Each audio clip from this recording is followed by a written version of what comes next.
하나님 말씀 읽겠습니다. 출애굽기 3장 10절로 11절 말씀. 이제 내가 너를 바로에게 보내어 너에게 내 백성 이스라엘 자손을 애굽에서 인도하여 내게 하리라. 모세가 하나님께 아뢰되 내가 누구이기에 바로에게 가며 이스라엘 자손을 애굽에서 인도하여 내리까? 하나님이 이르시되 내가 반드시 너와 함께 있으리라. 내가 그 백성을 애굽에서 인도하여 낸 후에 너희가 이 산에서 하나님을 섬기리니 이것이 내가 너를 보낸 증거니라. 빌립보서 2장 13절로 14절 말씀입니다. 너희 안에서 행하시는 이는 하나님이시니 자기의 기쁘신 뜻을 위하여 너희에게 소원을 두고 행하게 하시나니 모든 일을 원망과 시비가 없이 하라. 아멘. 아멘. 성경을 여러 가지로 설명할 수 있지만 간단하게 이렇게 설명할 수도 있습니다. 성경은 무슨 내용인가? 부르시는 하나님과 그 하나님의 부르심에 응답하는 사람들의 삶의 이야기이다. 이렇게 성경을 정의할 수 있습니다. 하나님이 사람을 부르시고 찾아오셔서 부르시고 그리고 그 사람은 그 하나님의 부르심을 믿고 따라가는 것. 이것이 성경이 말하는 내용이고 또 사실 이것이 신앙생활의 시작이고 신앙생활의 과정이라고 할 것입니다. 아브라함을 찾아와 부르신 하나님을 우리는 기억합니다. 그리고 아브라함은 어떻게 했습니까? 하나님의 본토 친척 아비 집을 떠나라는 말씀을 듣고 믿고 순종했습니다. 창세기 12장 4절에 보니까 그래서 아브라함은 떠났다. 이렇게 간단하게 표현하고 있지만 그 간단한 표현 안에 있는 그 인생의 깊은 결단을 우리는 찾아볼 수 있습니다. 오늘 출애굽기 3장 본문에는 모세를 찾아와 부르시는 하나님의 모습이 나타납니다. 이 출애굽기 3장 민족 단위로서 하나님이 한 백성을 부르시는 첫 번째 장입니다. 그리고 복음서에 보면 이 땅에 온전한 사람으로 오신 예수님을 또 하나님이 부르시고 부름받은 예수님은 자신을 이 땅에 보내신 분이 하나님이심을 믿고 고백하고 끝까지 그분의 말씀을 따라 사명을 감당하는 것을 볼 수가 있습니다. 또한 예수님 자신은 공생애 중에 12제자를 먼저 찾아가 부르셨습니다. 그 예수님의 부르심이 하나님의 부르심인 것으로 믿고 따라온 사람들이 초대 예루살렘 교회의 기둥들이 되었고 하나님 나라의 위대한 믿음의 사람들이 되었습니다. 하나님이 부르시고 그 사람은 그 부름을 듣고 아멘 하고 따라가는 것. 이것은 성경에 나오는 이야기만이 아니라 2000년 기독교 역사 속에서 그리고 바로 오늘 저 여러분의 삶에서도 여전히 이루어지고 있는 일인 줄로 믿습니다. 여러분이 지금 이 자리에 있는 것이 그 증거입니다. 여러분이 먼저 하나님을 찾지 않았습니다. 하나님이 먼저 죄인인 나를 찾으시고 여러 가지 경로로 부르시고 어느 순간 그 하나님의 말씀, 부르심이 믿어져서 하나님의 그리스도의 몸된 교회에 소속되게 된 것입니다. 그런데 모든 하나님이 부르시는 사람이 믿고 따라오는 것은 아닙니다. 그렇죠? 그리고 믿고 따라왔다고 해서 그 길을 다 끝까지 믿음으로 가는 것도 아닙니다. 12제자 중에 유다는 중간에 떨어져 나갔습니다. 이스라엘 백성이 부름을 받았지만 끝까지 여호와를 따라간 사람들은 많지 않았습니다. 오늘 모세도 하나님이 먼저 찾아와 부르셨음에도 불구하고 바로 아멘하고 순종하고 따라갔습니까? 그렇지 않아요. 저는 아닙니다라고 믿지 못하고 순종하지 아니하려고 합니다. 저는 오늘 이 모세 출애굽기 3장 모세를 부르신 이야기를 통해서 하나님이 사람을 어떻게 부르시는지를 그리고 그 하나님의 부르심이 믿어지지 않는 나에게 우리에게 하나님이 어떻게 증거를 제시하시는지 그리고 그것이 우리 위안 공동체에 어떻게 적용되는지를 묵상한 것을 나누기 원합니다. 이런 생각이 들었습니다. 우리의 인생이란 것이, 특별히 신앙의 인생이라는 것은 결국 우리가 우리의 지나온 삶을 돌아볼 때에 my story, my life, 내 인생, 내 이야기라고 얘기하는데 사실은 내 인생이 아니라 내 인생에 함께 하신 하나님의 이야기가 내 인생 이야기가 아닌가 싶습니다. 우리가 지나온 나이가 들어 하나님 앞에 갈 때쯤 돼서 우리의 자손들을 앞에 앉혀놓고 지나온 삶을 회고하며 마지막 유언을 나눌 때에 마지막 순간까지도 나를 중심에 두고 내가 이렇게 살았어, 내가 이랬는데 세상이 나를 뭐 이렇게 하는 것은 굉장히 보기에 추하지 않겠습니까? 마지막 순간에 우리가 우리의 자녀들에게 어떻게 자신의 삶을 설명하겠습니까? 부족한 나의 삶 가운데 하나님이 함께 하셨기에 내가 여기까지 왔다라고 이야기할 수 있다면 그 마지막 유언이 바로 자녀들에게 복음을 증거하는 말씀이 될 것입니다.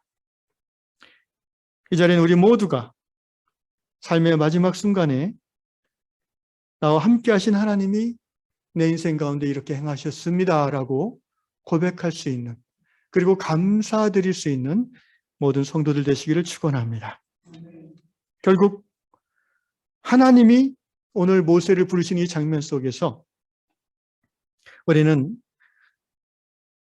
하나님께서 어떤 증거를 제시하시는지를 살펴보겠습니다. 출애굽기 3장 4절을 보면 떨기나무가 광야에서 불타고 있는데, 근데 사실 그런 일은 그 당시에 그렇게 드문 일은 아니에요. 근데 모세가 주목하고 신기하게 여기고 경외감을 느낀 것은 어떤 이유입니까? 불이 타고 있는데 나무가 타질 않아요. 그러니까 불이 타면 나무가 이제 까맣게 타서 재가 돼야 되는데 한참 동안 불은 붙고 있는 나무는 그대로 있는 거예요. 너무나 놀라운 광경에 모세가 가까이 가서 그 광경을 볼 때에 하나님께서 이렇게 말씀하시죠. 3장 10절입니다. 모세야 모세야 하시면서 3장 4절에서 하나님께서 부르시죠. 모세야 모세야. 모세가 대답합니다. 내가 여기 있나이다. 그러면서 10절에서 이제 내가 너를 바로에게 보내어 너에게 내 백성 이스라엘 자손을 애굽에서 인도하여 내게 하리라. 사실 모세라는 인물은 우리가 기억하시다시피 평범한 사람은 아니었어요. 그는 모든 이스라엘 자손에게 태어난 남자들은 물에 빠뜨려 죽이라는 바로의 잔인한 명령이 선포된 후에 태어난 아이였어요. 그러니까 쉽게 말하면요, 모세의 또래 남자가 별로 없다는 겁니다. 쉽게 말하면. 그렇지 않겠어요? 그 잔인한 지엄한 바로의 명령을 거역하고 살아남아 있었던 남자, 히브리 남자아이는 거의 없었을 거예요. 그런데 하나님의 인도하심 속에 모세가 어떻게 됩니까? 바로의 공주의 양자로 입양되고 친엄마인 요게벳에게 요게벳이 유모로 고용되어져서 어린 시절부터 어머니 요게벳을 통해서 히브리인의 정체성, 히브리인의 하나님, 야훼 하나님에 대한 이야기를 듣고 자라죠. 그런데 이제 젖된 후에는 어떻게 됩니까? 애굽의 역사와 애굽의 왕족에 준하는 교육과 학문을, 무술을, 인격을, 교양을 배우죠. 그러니까 어떻게 보면 모세 안에 두 가지 정체성이 혼돈되어 있는 상태일 거예요. 그가 나이 40살 즈음에 그는 자기의 정체성을 결정하는 것 같습니다. 그래서 거리로 나갔을 때 동족 히브리인이 애굽 사람에게 학대당하는 것을 보고 의분이 넘쳐서 어떻게 합니까? 자기가 갖고 있는 그 무술 실력, 그 육체적인 능력으로 애굽 사람을 때려 죽이고 맨손으로 그것도 때려 죽이고 시신을 안매장해 버리죠. 모세는 자기가 이렇게 함으로써 히브리 사람들이 자기를 인정해 줄 것이라고 속으로 생각했는지도 모릅니다. 다음 날 모세가 또 시내를 나가는데 어떤 일이 일어납니까? 히브리 사람들 둘이 다투고 한 사람이 한 사람을 폭력을 써서 제압하려 할 때에 모세가 참견을 합니다. 그리고 폭력을 쓴 사람을 야단을 치죠. 그때 그 히브리 사람이 뭐라고 합니까? 누가 너를 우리의 재판관 삼았느냐? 누가 너를 히브리인들의 지도자로 삼았느냐?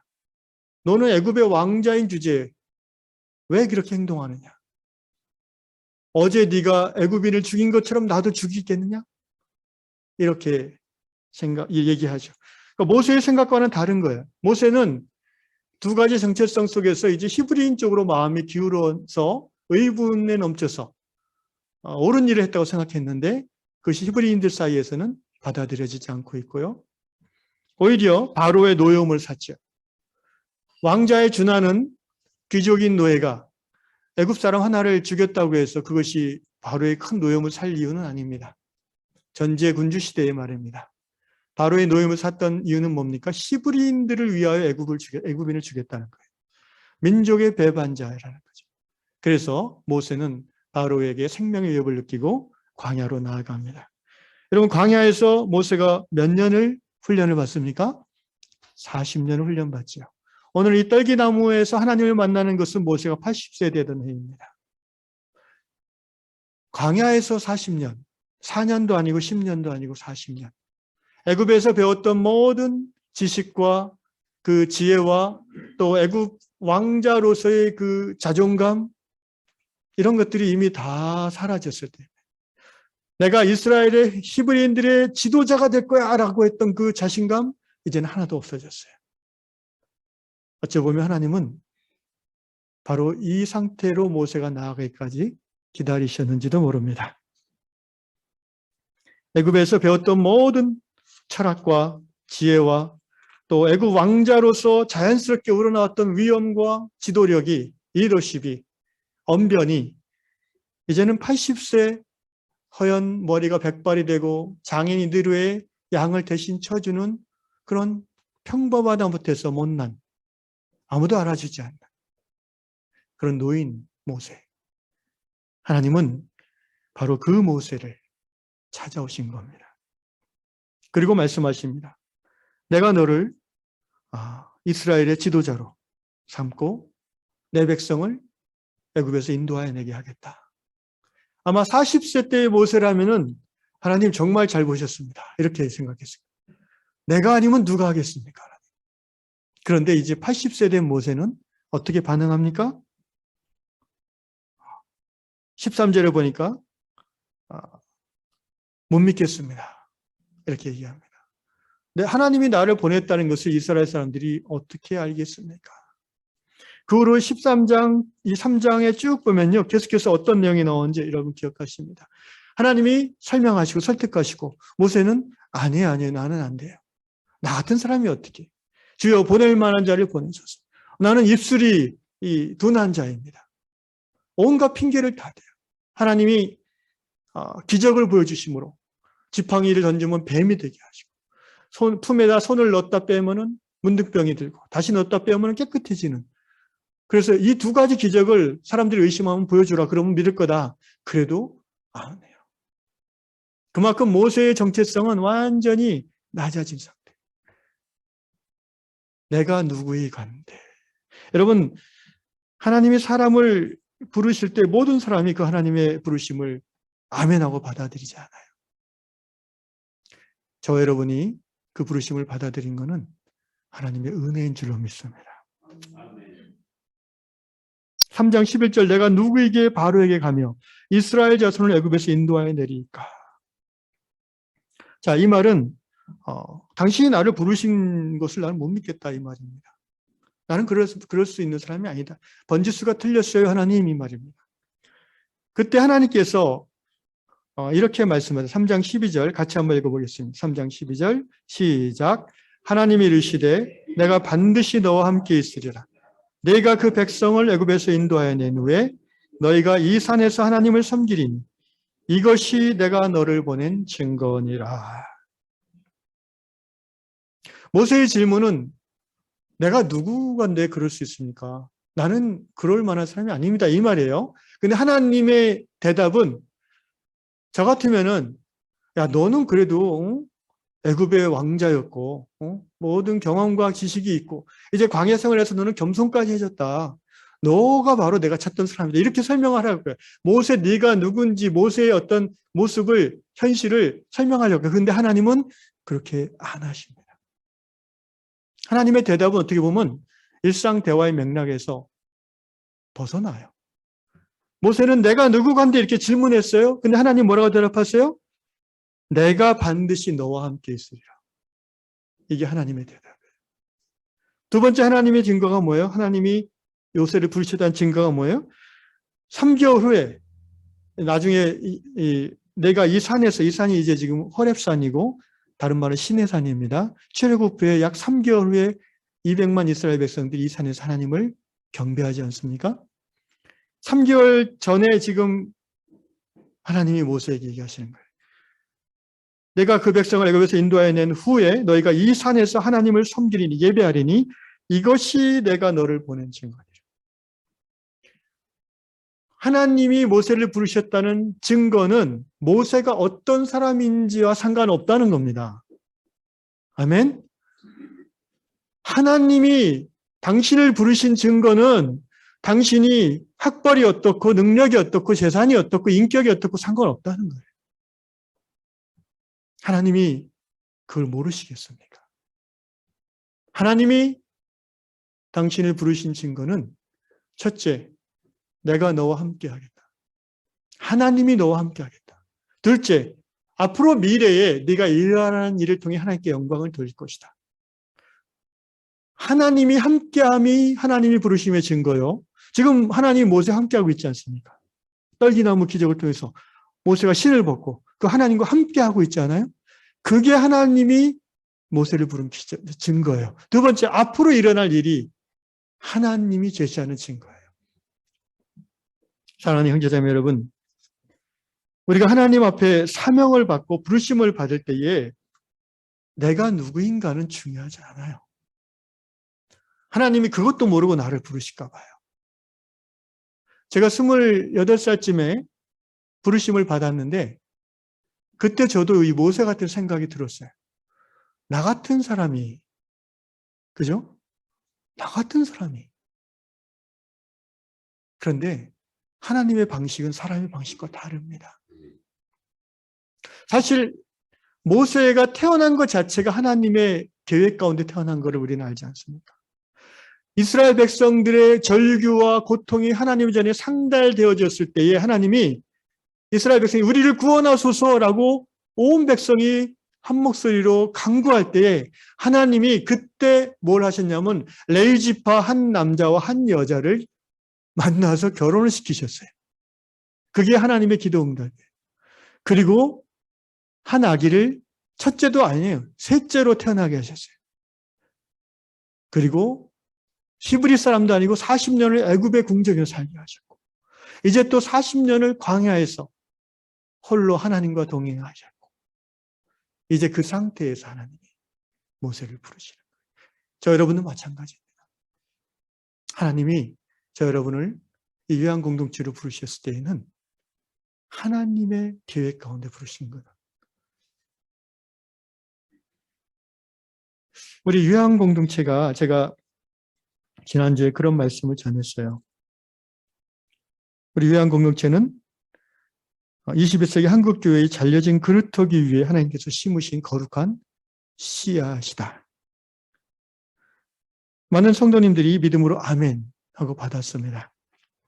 그런데 한 주 지나니 어떻습니까, 여러분? 여전히 그 믿음이 유효하십니까? 아니면 혹시 여러분 가운데 우리가 뭐 대단한 사람들이라고 한국 교회를 새롭게 하는 거룩한 씨앗, 우리 목사님 너무 나가신 것 같아. 혹시 이렇게 살짝 생각이 들어온 적이 있지 않습니까? 우리 교회를 생각해 봐요. 뭐 그냥 다 평범한 분들이고 나이도 많이 들었고 뭐 힘도 없고 돈도 없고 가진 것도 없고 자식들은 교회도 안 나오고 뭐 우리를 어떻게 하나님이 부르셨을까? 모세나 저 여러분이나 다르지 않아요. 그래서 하나님이 인내하신 하나님이라고 성경이 말하는 거예요. 오래 참으신 하나님. 지금 모세를 하나님이 어떻게 보면 모세를 찾아와서 사정을 하는 것 같아요. 모세가 나는 아니에요. 그러면 하나님이 막 설명해요. 내가 너와 함께 하겠다. 하나님 저는 말을 잘 못해요. 내가 네 형 아론을 붙여주겠다. 별 얘기를 다 하세요. 하나님 사람들이 안 믿을 거예요. 내가 너와 함께하고 네가 말할 때 네 입술에 내가 너와 함께했고 그리고 네가 손을 펼쳐 능력을 나타낼 때 내가 함께하겠다. 어떻게 보면 하나님이 야, 좀 내일 좀 맡아주라 사정하시는 것 같아요. 그게 아니죠. 아버지의 마음으로 철없는 자식에게 참으시면서 설명하시는 거죠. 여러분 우리 하나님은 이런 하나님이시래요. 어떤 이 세상에 신이 이런 신이 있습니까? 너 내 명령 거역해? 너는 아웃이야. 두려움과 그 강한 힘과 아니면 욕망을 채워줄 수 있는 유혹으로 끌어들이는 신들, 거짓 신들만 있지 이렇게 우리 성경의 하나님처럼 사람 앞에 설명하고 그 사람의 눈높이에 맞춰서 또 다독거리고 또 신앙의 믿음의 길, 부르심의 길을 가다가 또 주저앉으면 또 옆에서 어깨를 감싸주시고 여러분 이런 하나님이 저는 다른 어떤 종교에서도 찾아볼 수 없었습니다. 여러분 요한교회를 처음 시작했을 때를 돌아보십시오.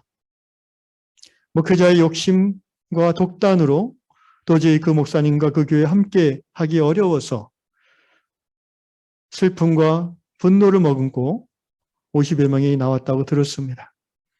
처음에 마땅히 갈 기회가 없어서 방황하다 식당에서 우연히 모였고 소문이 나서 주일마다 모여서 찬양하고 예배하고 같이 밥 먹는 게 너무나 기뻤다라고 말씀 들었습니다. 우리 다른 교회 가서 손님처럼 어색해하지 말고 우리끼리 모이고 예배드리고 교회하자. 그렇게 1, 2년 모이다가 아무래도 목사님이 있어야 교회가 잘 되겠다 싶어서 목사님을 청빙했고 처음에는 좋은 듯 하다가 또 다수의 분들이 너무 힘들어 하시면서 정관대로 기존 목사님을 또 보내드리고 저를 두 번째 목사로 청빙하셨습니다. 그런 과정에서 또 아파하는 분들도 있었습니다. 저는 크게 보면 이 모든 과정이 하나님이 요한교회를 세워가시는 교회다운 교회를 이끌어가시는 과정이라고 생각하게 됐고 또 좀 좁게 보면 교회다운 교회로 성장함에 반드시 따라오는 성장통이라는 생각을 하게 되었습니다.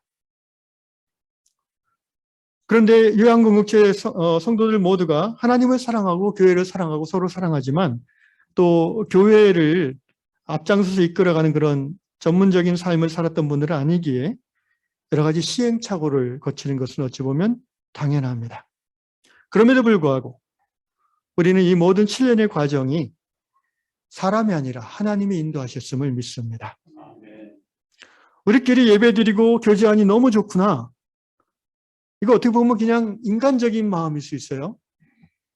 그런데 하나님이 우리를 부르실 때의 그 시작은 우리가 좋은 것, 우리가 소망하는 것으로부터 시작하십니다.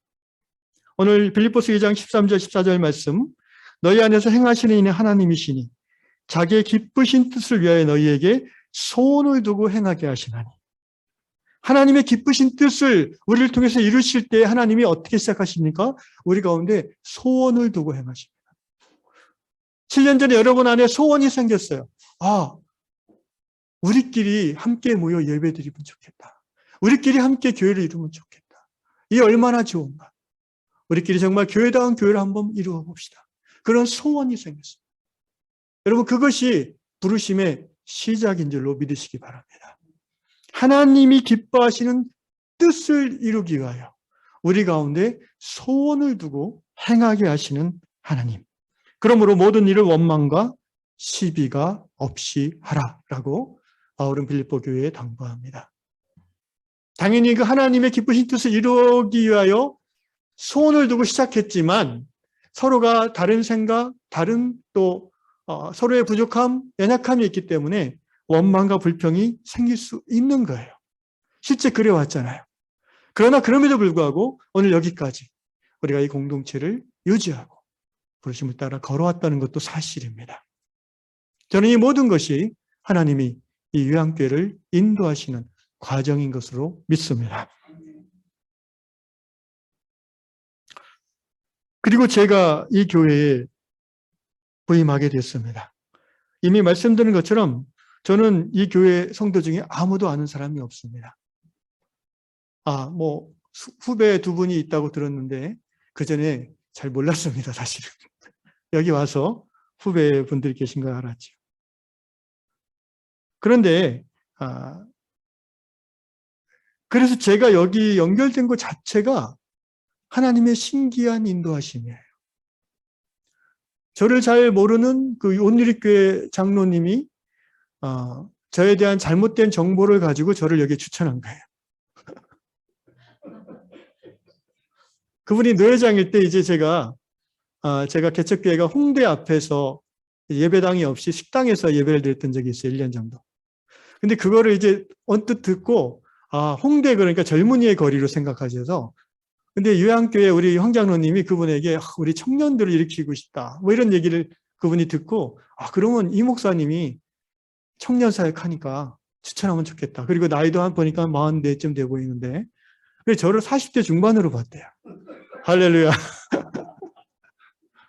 그분의 착각이 하나님의 계획이었습니다. 그래서 그분이 제게 전화를 했고 근데 또 하나님은 저에게 직접 말씀하셨죠. 그 한 달 전에 꿈으로 말씀해 주셨습니다. 한 사람 한 사람 여러분 이 요한 공동체에 하나님이 데려오시는 사람들은 꼭 목사인 저뿐 아니라 그런 하나님의 계획하심이 있는 줄로 믿습니다. 여러분 신앙 공동체 그리스도의 몸된 지체 중에 한 사람도 필요 없는 사람은 없어요. 그가 어떤 상황에 있든 간에 어렵든 편안하든 몸에 불편하든 건강하든 하나님이 붙여주신 사람이라면 반드시 그 공동체에서 하나님의 쓸모가 있는 거예요. 그 은사가 있는 거예요. 꼭 목사만 그런 게 아니에요. 그것들을 우리가 유념하고 하나님의 부르심을 믿음으로 붙잡고 나아갈 때에 마침내 그분이 기뻐하시는 뜻이 이루어지는 줄로 믿습니다. 그 뜻이 무엇입니까? 지난 주일 저를 통해서 구체적으로 하나님께서 말씀하셨어요. 잘라진 한국교회 그루터기 위에 하나님이 심으시는 거룩한 씨드, 씨앗이다. 지금 우리의 모습은 어떻게 보면 장성한 나무는 아니에요. 그죠? 열매가 풍성하지도 않습니다. 어떻게 보면 좀 위태위태하기도 합니다. 그러나 우리 안에서 볼 때 그것은 상관없는 거예요. 하나님이 지난주에 이어서 오늘 다시 여기 목사를 통해서 여러분에게 말씀하시는 거예요. 너희는 이 잘라진 한국교회 나무 그루터기에 내가 심은 거룩한 씨앗이다. 이 말씀을 지금 여러분이 다시 듣고 믿고 순종하는 것, 그것이 하나님이 저 여러분을 부르시는 증거가 되는 줄로 믿습니다. 그리고 앞으로 일어날 일이 또한 하나님의 증거가 되는 거예요. 여러분 이 3개월 후에 너희 이스라엘 백성이 이 산에서 나를 예배하리라. 이게 이제 하나님이니까 이렇게 얘기하면 뭐 이상하지 않은데 여러분 사람이 이렇게 얘기한다 생각해보세요. 여러분 개인이 3개월 후에 일을 예언할 수 있어요? 하물며 200만 가까운 이 백성들이 3개월 후에 어디서 뭘 할지를 어떻게 알아요? 하나님이 이렇게 얘기하시는 거예요. 저는 하나님께서 이 요한 공동체에 앞으로 1년, 5년, 10년 후에 일어날 일을 미리 말씀하신다고 생각합니다. 그 미래적 증거가 오늘 나를 부르신, 오늘 우리를 거룩한 씨앗으로 부으셨다는 하나님의 증거가 되는 것입니다. 사랑하는 형제자매 여러분, 우리 주일 예배 현장 가운데 하나님이 함께 하심이 느껴지십니까?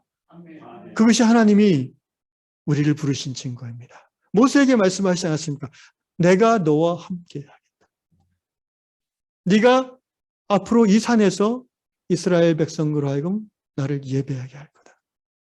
동일한 원리입니다. 예수님도 그랬고 사도 바울도 그랬고 모든 하나님의 백성들, 하나님의 부르심을 따라 순종한 사람들은요. 그래서 하나님의 기쁘신 뜻을 이루어낸 사람들은요.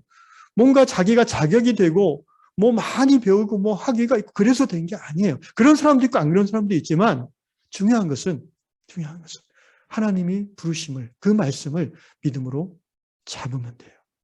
그리고 한 걸음 나아가면 두 걸음 나아갈 때 또 흔들릴 수 있어요. 아닌가?